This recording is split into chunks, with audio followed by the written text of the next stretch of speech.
अहङ्कारचित्तानि नाहं न च श्रोत्रजिह्वे न च घ्राणनेत्रे न च व्योमभूमिर्न तेजो न वायु चिदानन्दरूप शिवोऽहं शिवोऽहं चिदानन्दरूप शिवोऽहं शिवोऽहं चिदानन्दरूप शिवोऽहं शिवोऽहं न च प्राणसंज्ञो न वै पञ्चवायु न वा सप्तधातुर्न वा पञ्चकोश न वा प्राणिपादौ न चोपस्थपायु चिदानन्दरूप शिवोऽहं शिवोऽहं चिदानन्दरूप शिवोऽहं शिवोऽहं चिदानन्दरूप शिवोऽहं शिवोऽहं न मे द्वेषरागौ न मे लोभमोहो मदो नैव मे नैव मात्सर्यभाव न धर्मो न चार्थो न कामो न मोक्ष चिदानन्दरूप शिवोऽहं शिवोऽहं चिदानन्दरूप शिवोऽहं शिवोऽहं चिदानन्दरूप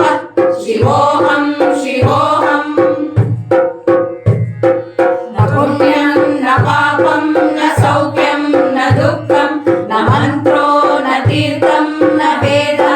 न यज्ञ अहं भोजनं नैव भोज्यं न भोक्ता चिदानन्दरूप शिवोऽहं शिवोऽहं चिदानन्दरूप शिवोऽहं शिवोऽहं चिदानन्दरूप शिवोऽहं शिवोऽहं न मृत्यो न शङ्का न मे जातिभेद पिता नैव मे नैव माता न जन्म न बन्धुर्न मित्रं गुरुर्नैव शिष्य चिदानन्दरूप शिवोऽहं शिवोऽहं चिदानन्दरूप शिवोऽहं शिवोऽहं चिदानन्दरूप शिवोऽहं शिवोऽहम् अहं निर्विकल्पो निराकाररूपो विभूताश्च सर्वत्र सर्वेन्द्रियाणां न वा बन्धनं नैव मुक्ति न बन्ध चिदानन्दरूप